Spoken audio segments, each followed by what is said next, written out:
I have to sleep with every one of them," Grace said softly. She thought about the way Daniel's hand had lingered on hers earlier that day.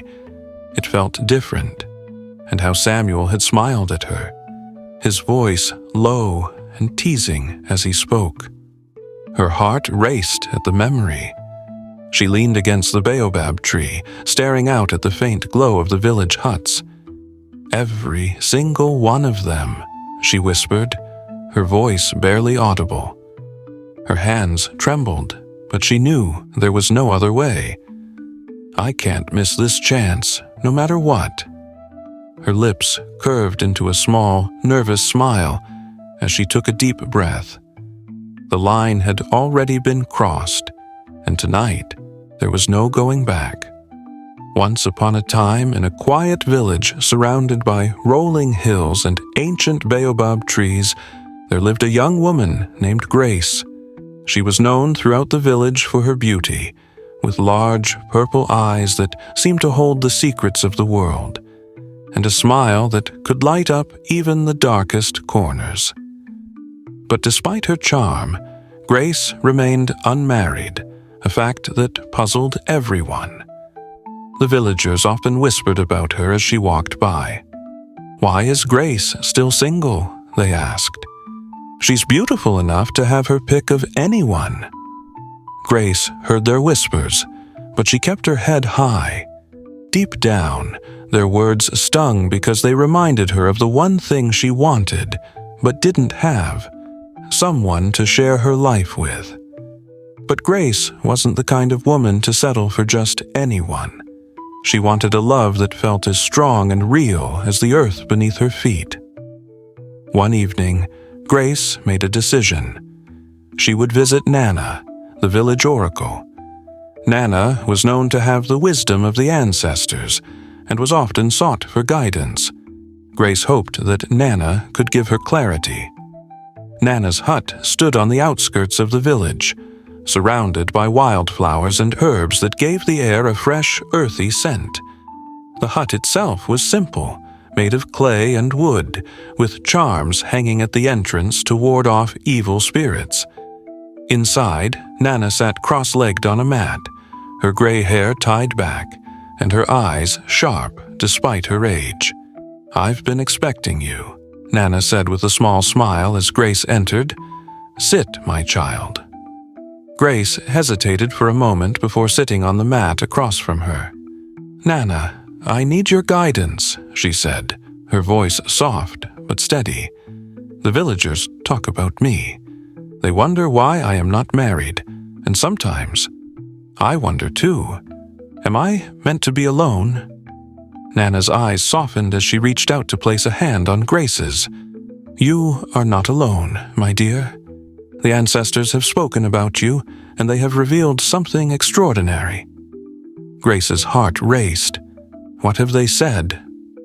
Nana's voice lowered, as if she were sharing a sacred secret. "Your destiny is unlike any other. The man who fathers your child will bring peace and prosperity to this village. His reign will be one of great change." Grace's breath caught in her throat. "But how will I find him? How will I know who he is?" Nana shook her head gently. "The ancestors have not revealed that part, but they assure me that your child is destined to lead this village into a brighter future. Trust the journey, my child." Grace left the hut that night, her mind spinning with questions. The prophecy was both a blessing and a burden. She wanted to believe in it, but how could she be sure it would come true? As she walked back home under the light of a full moon, she resolved not to leave her destiny to chance. If her child's father was meant to lead, she would find him herself. Over the following days, Grace couldn't shake the words of the prophecy.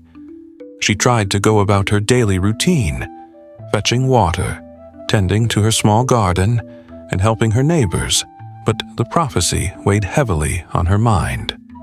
The villagers noticed her distraction and began whispering even more.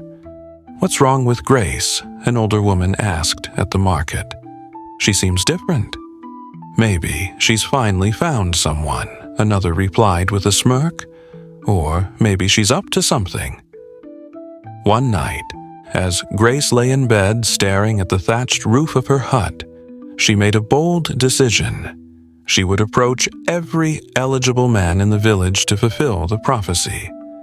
It was an unconventional plan, one that would surely stir gossip, but Grace believed it was the only way to ensure the ancestors' vision came true. The next morning, Grace set her plan into motion. She approached the first man, Samuel, as he chopped firewood near his home. Samuel was tall and strong, with a serious face that rarely smiled. "Samuel," Grace began, her voice steady, "I need to speak with you." He paused, resting his axe against a tree. "What is it, Grace?" Grace explained the prophecy, her words measured but firm. Samuel listened, his brow furrowed. When she finished, he shook his head. "I don't know, Grace. This sounds strange. Why me?" Grace sighed. "It's not just about you or me, Samuel. It's about the village and the future." Samuel didn't give her an answer that day, but the seed of curiosity had been planted. Among the men Grace approached was Luke, a quiet farmer who lived on the edge of the village. Unlike Samuel and the others, Luke didn't question Grace's motives or dismiss her outright. He listened carefully, his brown eyes thoughtful. Luke wasn't like the other men in the village. While they spent their evenings drinking palm wine and exchanging stories, Luke preferred the solitude of his fields. He was often seen tending to his crops or caring for his elderly mother, who relied on him for everything. When Grace spoke to him about the prophecy, Luke didn't laugh or scoff. Instead, he nodded slowly. "I don't have much to offer, Grace," he said, his voice low. "But if the ancestors have a plan, who am I to question it?" Grace found herself drawn to Luke's humility and quiet strength. There was something about him that felt steady.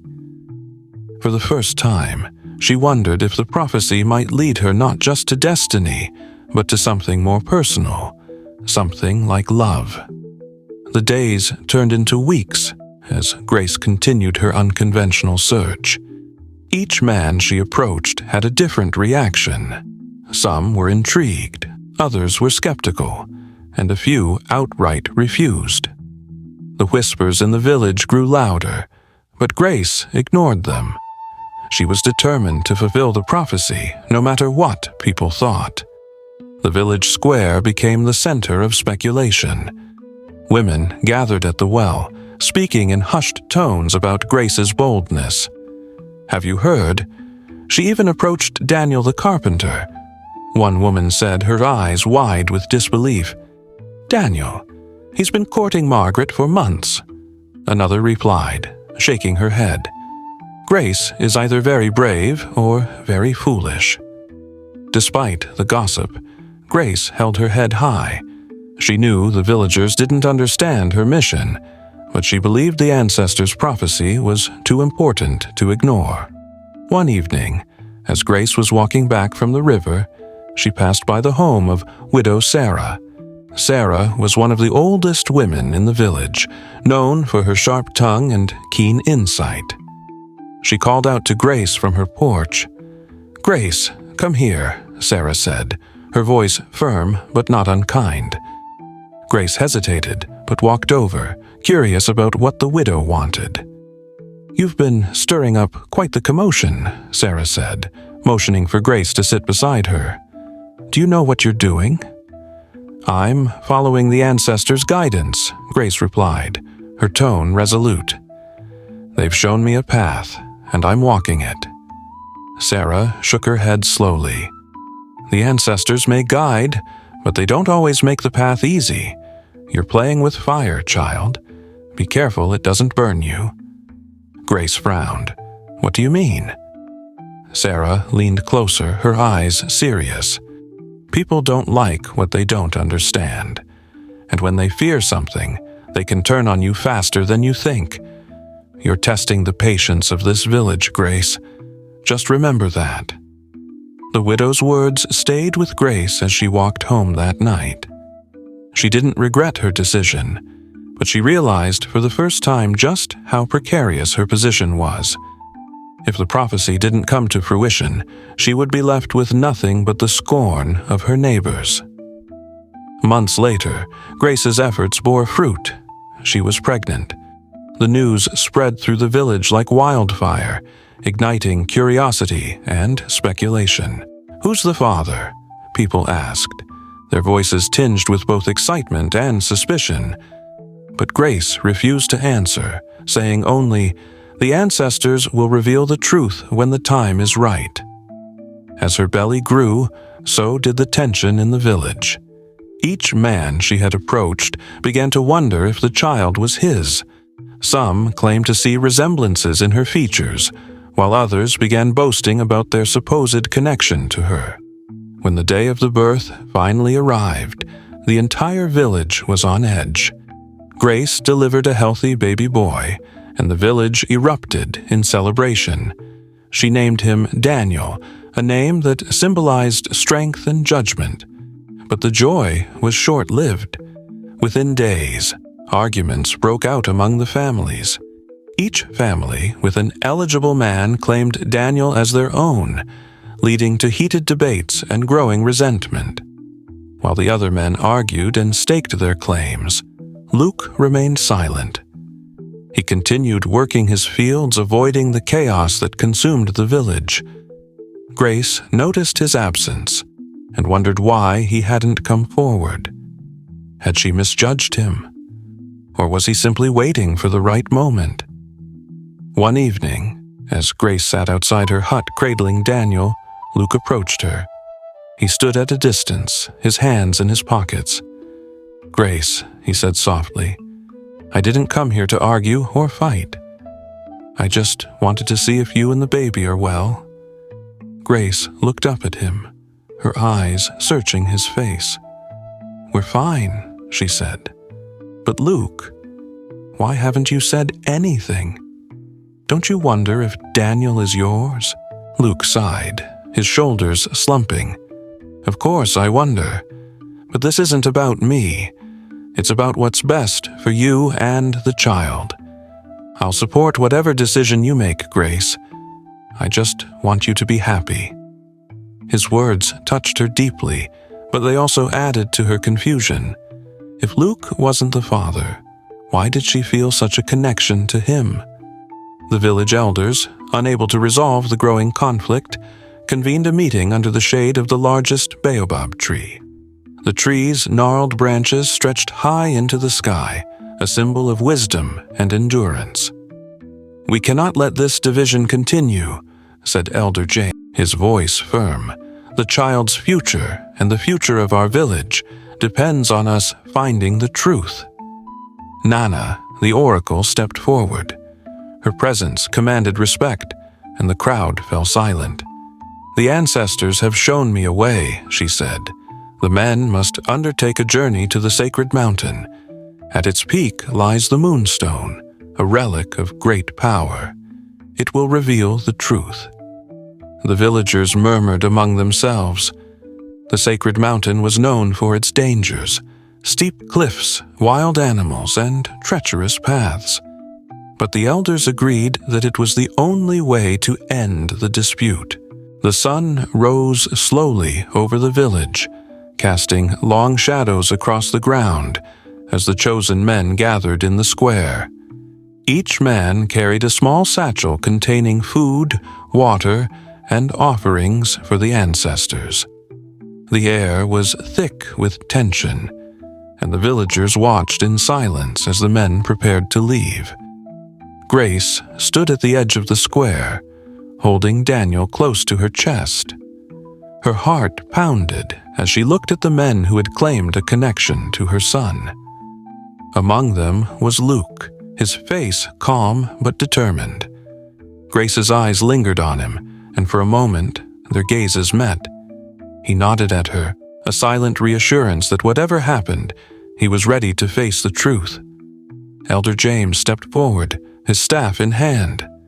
"This journey is not for the faint of heart," he said, his voice strong. "The mountain will test your strength, your spirit, and your truth. Only the man who returns with the moonstone will be deemed the father of this child." With those words, the men set off, their steps heavy but resolute. The villagers watched them disappear into the horizon, their figures growing smaller with each passing moment.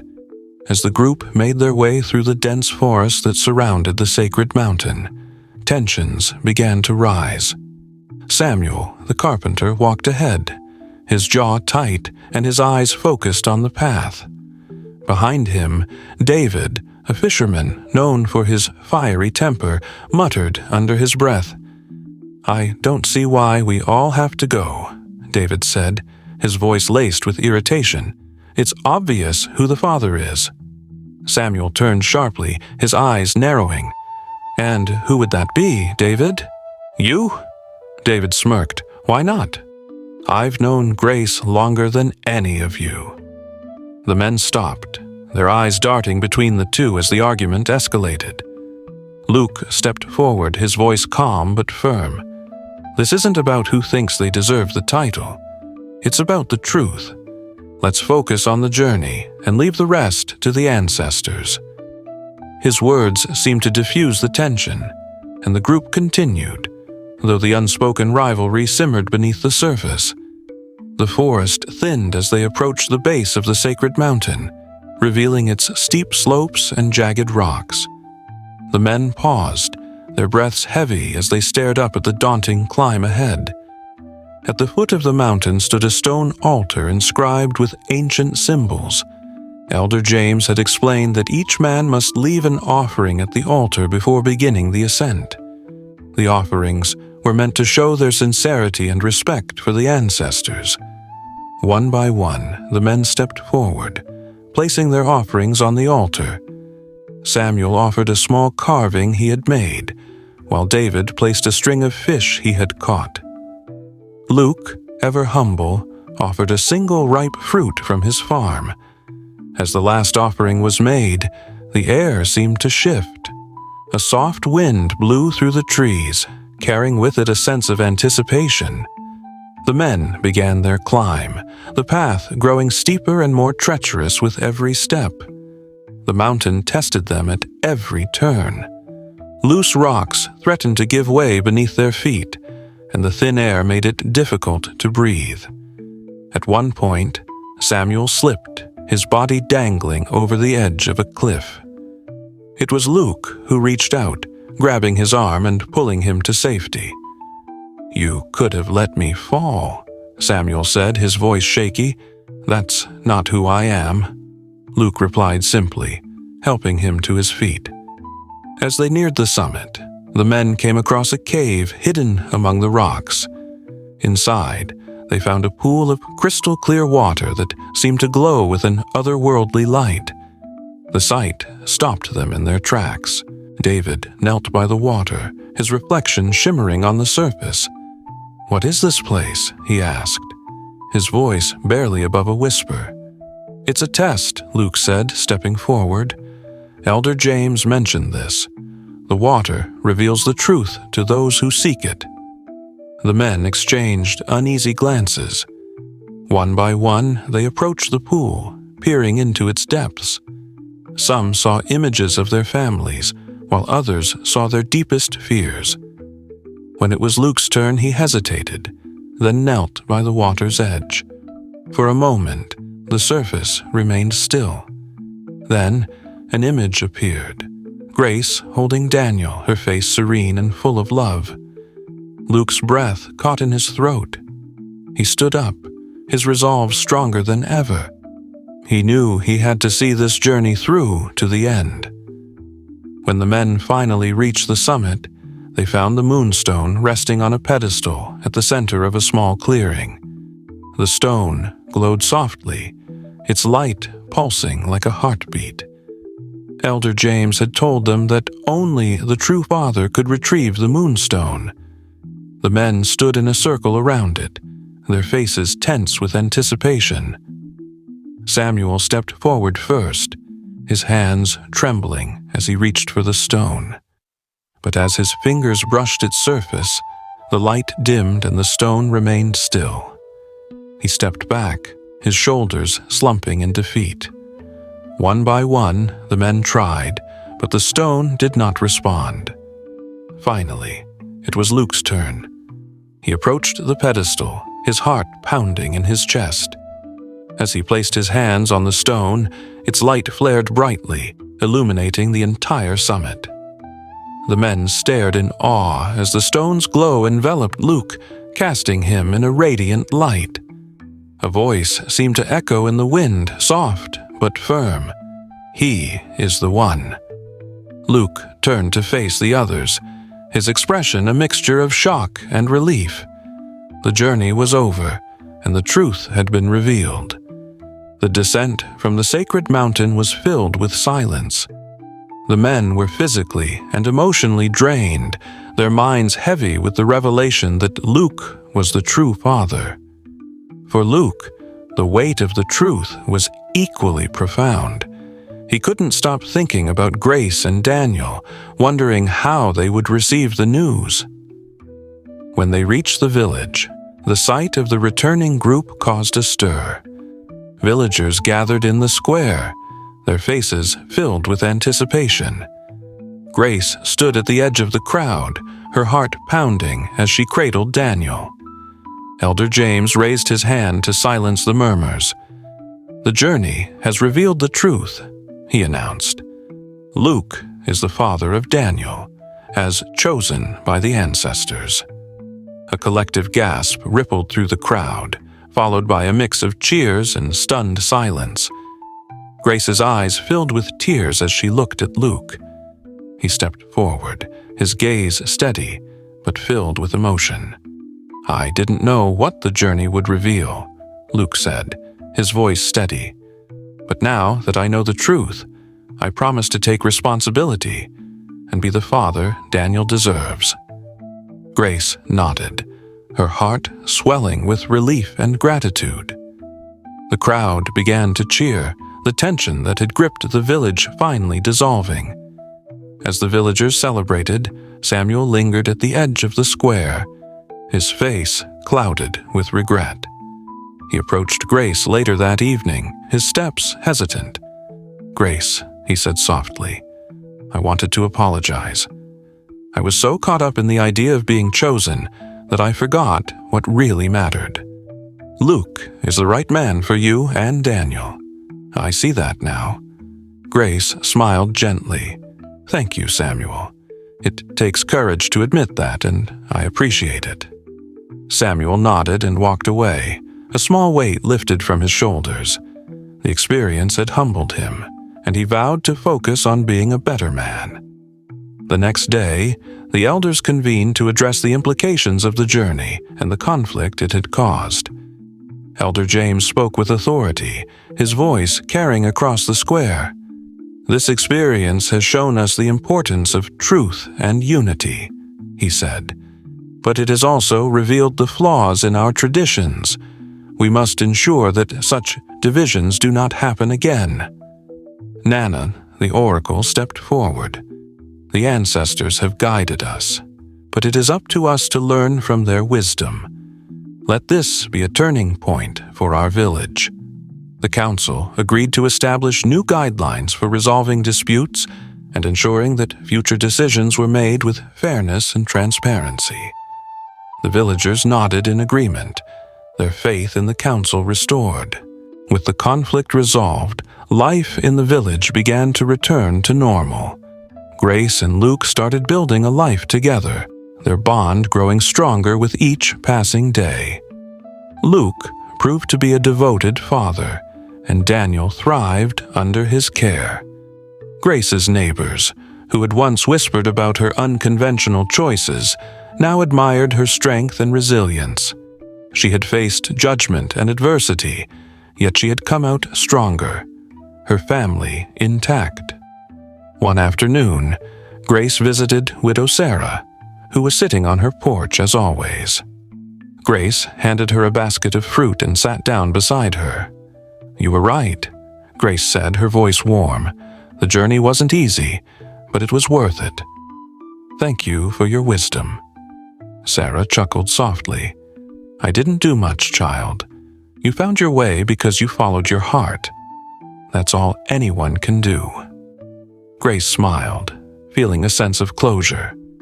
Sarah's words had stayed with her throughout the journey, and now they felt like a blessing.